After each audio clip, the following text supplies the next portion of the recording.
Muy buenas tardes, mi nombre es Alci Rafael García Abreu y yo le estaré hablando sobre la nefropatía endémica balcánica y algunas nefropatías producidas por agentes tóxicos. La nefropatía endémica balcánica es una enfermedad renal crónica de origen geográfico que afecta a poblaciones en áreas rurales de los Balcanes. Se caracteriza por un daño renal progresivo que lleva a la insuficiencia renal crónica y en muchos casos está asociada a una alta incidencia de carcinoma de células renales. Su etiología exacta es desconocida, pero se cree que está relacionada con factores ambientales y genéticos. Entre los factores ambientales se ha estudiado elementos traza, que son minerales presentes en el cuerpo en pequeñas cantidades, pero que son esenciales para muchas funciones biológicas.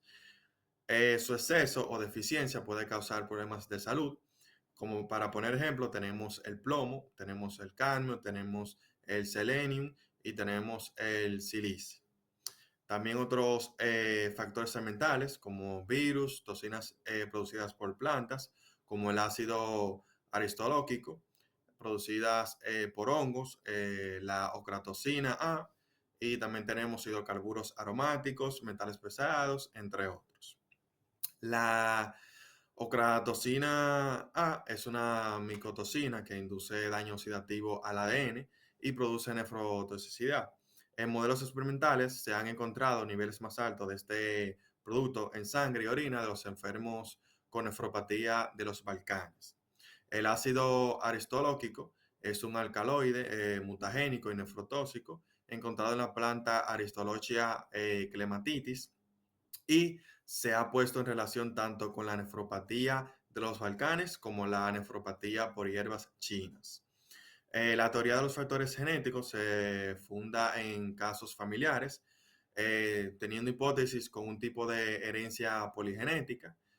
Se han identificado genes como el 3q24 y el 3q26. Dada la asociación con el carcinoma de vejiga, se ha explorado mutaciones en el gen tumor supresor P53 y muchos autores aceptan que la enfermedad es familiar pero sin carácter hereditario. La etiopatogénica conjunta sería la de los individuos genéticamente predispuestos y crónicamente expuestos a un agente causal encontrado dentro de estas áreas endémicas. Uno de los primeros signos de la difusión tubular, caracterizada por excreción aumentada de proteínas de bajo peso molecular, como la beta 2 microglobulina, la neopterina, también puede aparecer glucosuria, aminosiduria y dificultad para manejar una carga ácida, aunque se calcula que pasarán algunos 20 años antes de que aparezca descenso de la capacidad de concentración. También tenemos la hipertensión arterial y descenso del filtrado glomerular. La anemia, que ya se ve precozmente, se va haciendo más profunda según la enfermedad avanza. No suele haber infección del tracto urinario. El tamaño renal es inicialmente normal, pero disminuye con el paso del tiempo de forma simétrica, con contornos lisos y sin calcificaciones. Hay una alta incidencia de 2 a 10 veces más que en áreas no endémicas de carcinomas celulares transicionales de vías urinarias, donde también está implicado el ácido aristolóquico. Cuando no existe el diagnóstico de tumor de vías urinarias, conviene hacer un diagnóstico a través de la citología urinaria o de una a dos veces al año.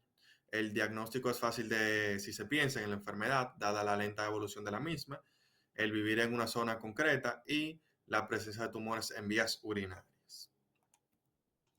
Ahora, en cuanto a las nefropatías por agentes tóxicos, las producidas por antibióticos como los aminoglucósidos, los cuales se acumulan en las células epiteliales de los túbulos proximales y pueden causar daño oxidativo, aumentando la producción de radicales libres que pueden dañar las células endoteliales y epiteliales del glomérulo, afectando su función filtrante. Esto puede llevar a una disfunción glomerular, aumentando la permeabilidad y causando proteinuria. En cuanto al diagnóstico, comienza con una revisión detallada de la historia clínica, para confirmar la exposición reciente a estos medicamentos. Perdón. Se realizan pruebas de función renal, midiendo la creatinina sérica y la tasa de filtrado glomerular, que suelen mostrar disminución en la función renal. El análisis de orina puede revelar la presencia de proteinuria, cilindros granulosos y células epiteliales. En casos severos, se reduce a una biopsia renal que suele mostrar necrosis tubular aguda y daño en las células tubulares, indicando nefrotoxicidad por el antibiótico. En cuanto a la ciclosporina, esta induce la vasoconstricción de la arteriola aferente en el glomérulo, reduciendo el flujo sanguíneo glomerular y, en consecuencia, la tasa de filtración glomerular. El uso prolongado de ciclosporina provoca fibrosis y engrosamiento de la membrana basal glomerular. La toxicidad prolongada también daña las células endoteliales, afectando la estructura de los capilares glomerulares y aumentando el riesgo de esclerosis glomerular. El diagnóstico consiste en, en el historial del uso prolongado de este inmunosupresor, especialmente en pacientes trasplantados. Las pruebas de creatinina sérica y la tasa de filtración glomerular son esenciales para detectar la disminución en en la función renal y niveles elevados de creatinina. La ecografía renal puede mostrar cambios en la ecogenicidad de los riñones, mientras que en casos graves o de exposición prolongada, una biopsia renal puede revelar signos de fibrosis intersticial, engrosamiento de la arteriola aferente y alteraciones en la membrana basal glomerular. En cuanto a las producidas por medio de contrastes radiográficos, pueden causar vasoconstricción transitoria y disminución en el flujo sanguíneo al glomérulo. Estos agentes pueden inducir estrés oxidativo, dañando las células endoteliales glomerulares y alterando la barrera de filtración. Puede ocurrir un aumento de la permeabilidad, lo que permite el paso de proteínas y otras moléculas a través de la barrera de filtración, resultando en proteinuria. En cuanto al diagnóstico, implica revisar la exposición reciente al medio de contraste, lo cual es común en procedimiento de imagen. Esto se recomienda medir la creatinina sérica antes de 48 a 72 horas después de la exposición. Un aumento en la creatinina indica una posible nefropatía por contraste. En algunos casos se puede realizar un análisis de orina, aunque suele ser transitorio, mostrando proteinuria y ocasionalmente una ecografía Doppler para evaluar el flujo sanguíneo renal en casos más severos. En cuanto a los metales pesados, los cuales se depositan en los tejidos renales, incluyendo los glómerulos, afectando las células mesangiales y la membrana basal glomerular. La exposición crónica a metales pesados causa inflamación y fibrosis en los glomérulos, resultando en clorosis glomerular progresiva. Los metales pesados pueden alterar las proteínas de la membrana basal, debilitando la barrera glomerular y aumentando la permeabilidad. En cuanto al diagnóstico, requiere un historial detallado de exposición ocupacional o ambiental a estos metales.